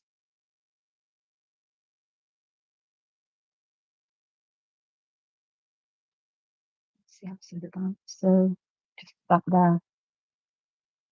Yeah, I prefer the this way round, almost like little flames, whereas these make it too dark here, really. So we really do need the shadow around them. Oh, I didn't do that. Well, it is the same kind of way. It's just that they don't cross in the middle. Oh, I don't know. Yeah. Brain beginning to get tired a little bit, perhaps. I don't know. I'm all right for a bit because if I can get day 16 done, I'm up to date. And then if I do appear here tomorrow, then I can do day 17 or I can start adding bits and bobs here. Do you know what? The more now I've looked back at this, I really like this one. Oops, this one here. There's something about this that is intriguing. I think it's because you can see that there's something underneath the white, something going on. So anyway, let's get the shading going down at the bottom. And I think I'll just bring it up on the left-hand side of each shape, bring it along the left-hand side, just to add that shadow on that side more than so much on the other side. Miss that graphite, but it'll do.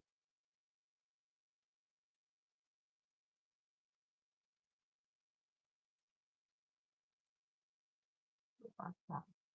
So that's beginning to give us that feeling.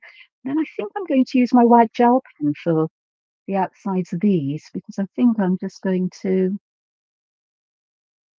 put a dot in the middle and just go round to the corner a little bit. Try and get the dots closely together. Been slowing down a little bit, Angela.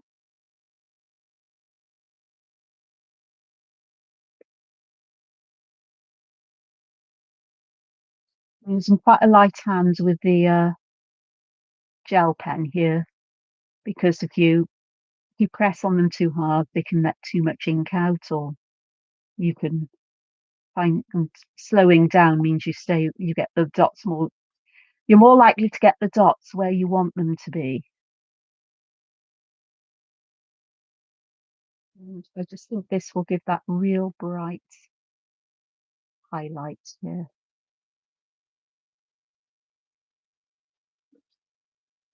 Ooh, yeah, You've got the bright, bright highlight there. And I've got green in between the white and the grey, so that's another way of doing that.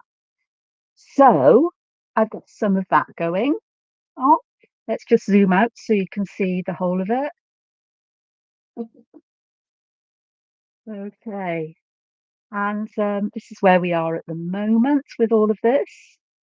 So this is what I've done today of these extra lithograph there, which I did at the beginning. And now it's today is day 16. So I'll be up to date again. So what is day 16's Tangle? Get my mouse to work. Bluetooth mouse doesn't like it when I go to sleep, as it were. Let's have a look. Day 13, 14, 15, day 16. Oh, it's a Tripoli. It's Tripoli. Okay. Oh, well, I've got spaces I can fill in with Tripoli, haven't I?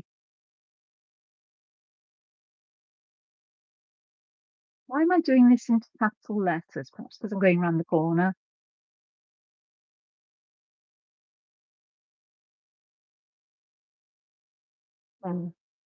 So Tripoli next. And we know Tripoli. I know Tripoli. And I know what a problem I can have with it. Okay, so what I'm going to do is I want to fill some of these space. I'll fill this space in with Tripoli. And what I'm going to do is I'm just going to give myself some guidelines because I have a particular way I like to draw Tripoli.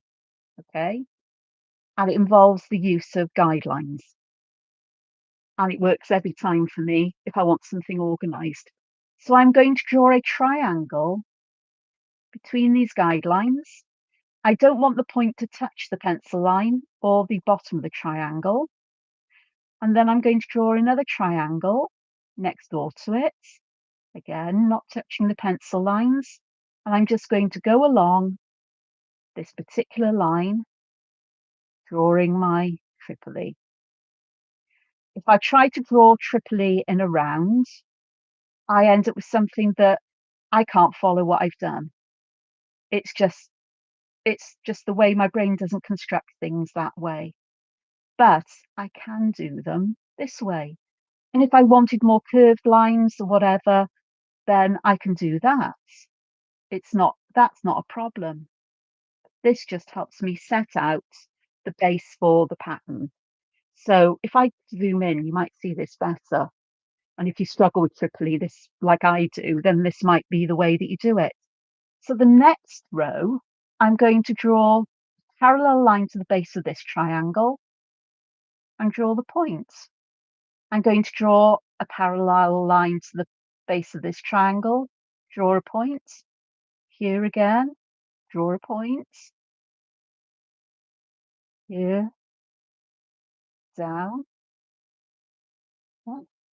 And then here, down. And then all I need to do is to fill in between them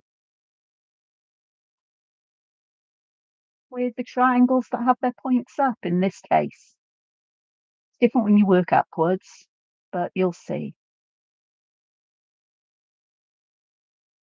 Okay, they may not be perfect, but they're good enough. And again, I'm going to pick on the triangles that have got the base of them, drawing a line parallel to them, ordering the line, and then just fill the gaps in between with triangles, not using that bottom line as the base for them.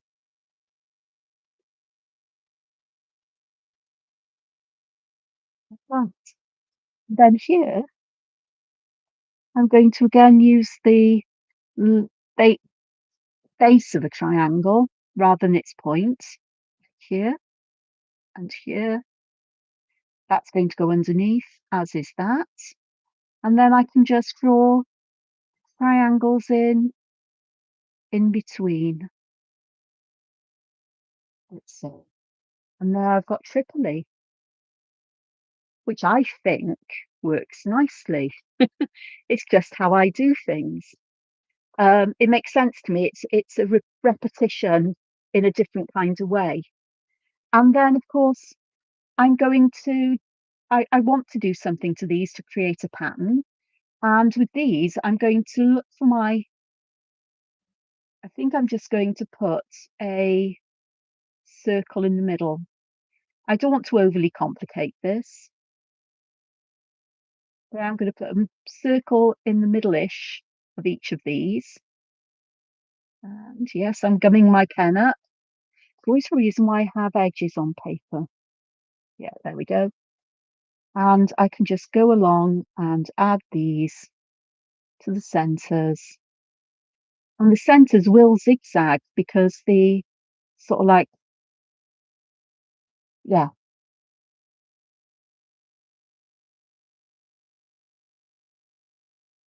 it's fine. Just do down the bottom. Do one there, I think. And there, and there, and there, and there. And there's one there.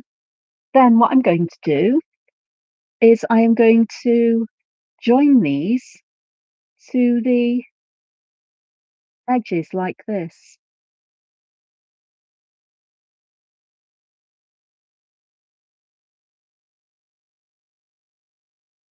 And I'm imagining my lines are continuing on to the next dot. So here, here, here, and then we can have it going there, there, there, there, there, there, and so on. And we get this kind of hexagonal pattern behind, especially if we make sure that these lines kind of meet up. They should do.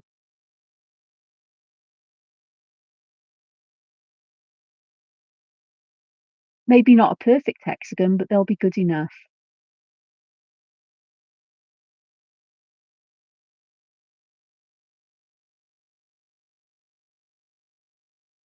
So here, I'll go across there.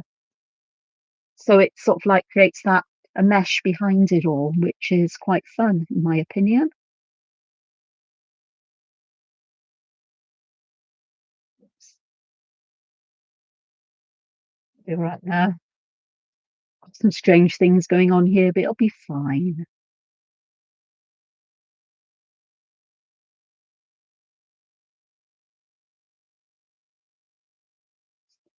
There's this one then. Hopefully it's one of these ones that it's easy enough to do, and yet you can get so many different kinds of variations with it as well. So there's my Tripoli, which is fun there. And with the light down there, it does make it feel that it is bending a bit, or there's this light source behind it, which is really quite nice. And I'd quite like to do some over here. So instead of having straight lines, I'm going to do curved lines. Perhaps I'll make them bigger as they get towards the edge. So I'll leave this one as it is, and perhaps narrower over here, because that way then I can make it, you'll see. So again, I'm going to start somewhere. I'm going to start here with a triangle and just draw a row of them along here. I'm not going to worry too much if the tops of them aren't exactly, or they're not exactly the same height, because I'm more interested in following the curve. And of course, at the end of it all, it'll be an overall pattern, and only somebody who's got a serious problem with everything having to be exactly the same and comes along with a ruler and dividers and a protractor and goodness knows what will come along and measure all of this. And it's just exactly the same way, except now we're going to have bigger triangles in terms of their height, not their width, because we're using the same width for the base of each triangle that we just drew. So they're going to get sharper, as it were. more mountainous, more pointy, from little baby kitten teeth to giant Tyrannosaurus rex. Not really, but you know what I mean. Yes, my brain is having one of those days. I had my Welsh class this morning, which is why I'm quite surprised I'm still tickety-boo. So I found it hard today because I just couldn't, my brain just would not function when everybody was repeating so we can hear each other, um, phrases and words that we were learning today. And my brain just couldn't, I couldn't speak it when that was happening. I knew what I wanted to say, but I just couldn't put it together. Or rather, I didn't, I just couldn't get it out and it just did not compute in my head, which is a bit of a shame, but you know, it's all part and parcel of the process, I suppose. So, bit gutted, to be honest, but there we go. So I've got some more Tripoli going on here.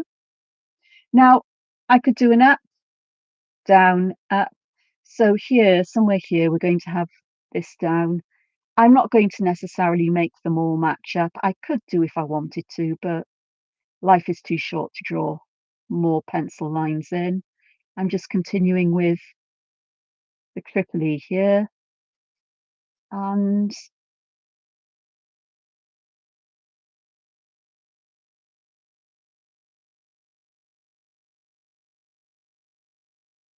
then I'll just put them in above again, fill the gaps in. So it's just more the same, but I find it a lot quicker to do this way and a lot less. Have I got 6 of them round? Why have I got 5? It's all going to go bottoms up, as it were, head over heels. It's all going to end up a bit of a weird mess. So this way satisfies my needs for order. And round here, just going to put a little bead there, as if to say we're not going anywhere here or here because these are borders. You're not putting anything through there. So there's another Tripoli. With this one, I could do a number of things. I could do vertical lines in them, half and half, but I think for now I'm just going to leave that as it is. And I want to put something here that will close this gap. And I'm thinking one of these, which was the Olay Olay, would be quite nice. So I'm just going to start at the top with a spiral, come around with the spiral and just come down the bottom. With my spiral, I'm just going to put a nice ball at the end of it. And then I'm going to come down like this and around like so. And then we'll just go around until I've had enough of the auras. I think that's most probably about enough. And the same here. Let's put a couple more in. So do its bit. I'm having trouble with these ones, but I think it'll be okay. I would love to just fill that little gap in there. And I'm not going to be able to get that up here unless I can go that way. So I've got no lay there. And perhaps another one or two here, just to fill these gaps in, I think. Or to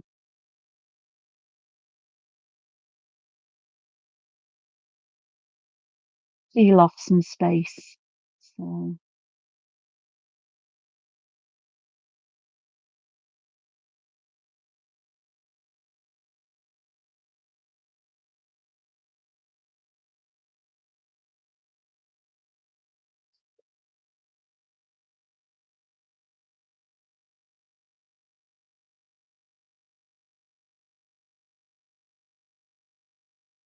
Do that. And then I've got this space here where I'm going to put Tripoli in, but I am going to put some guides in of lines that are like those you'd find on the globe. And I will pop a triangle inside each one, like so. And then one coming down between them.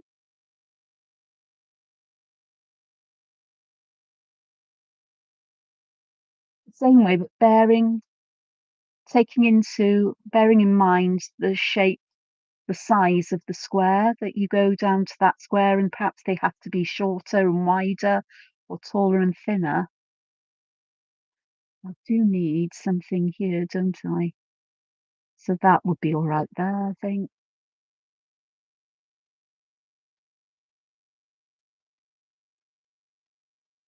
And then here we've got one, we'll go, yeah, it'll go like so.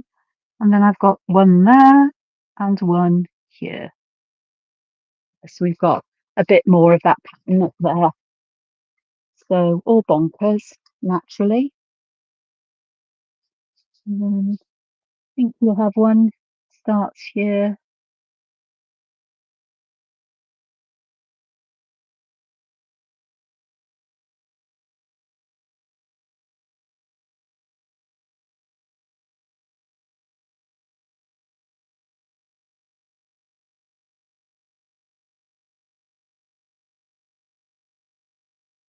This one.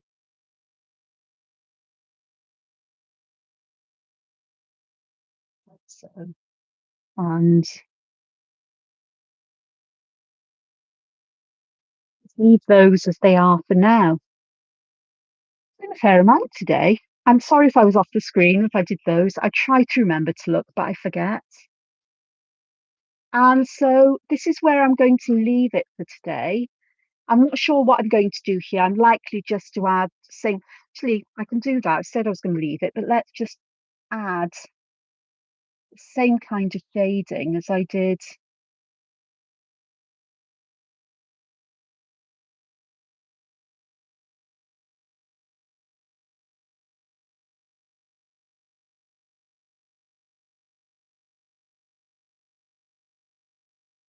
Will actually make it not too bad here. So let me just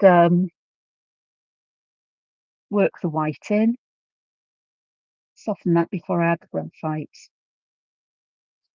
and make it more even. Not that that's important, I guess. Then I can add the graphite to where I want the shadows.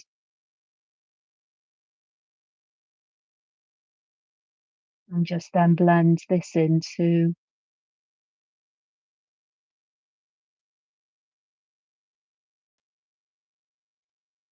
white where I've put it. And it'll just help to add those shadows around. We will need some shadows here. I do need some highlights in that circle now.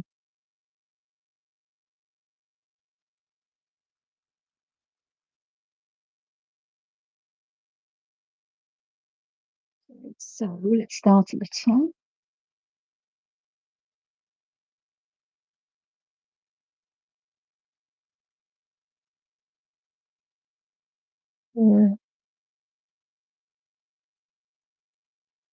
Maybe not the most exciting Tripoli, but it was an occasion to more use it as a filler pattern, something that is there just to fill in gaps and not to take away attention too much from the other tangles, the main ones that I've got on the page here.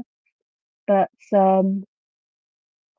whatever you can put in a triangle, you can use as as a Tripoli filler. I guess it depends as well as to the size of the triangles that you make.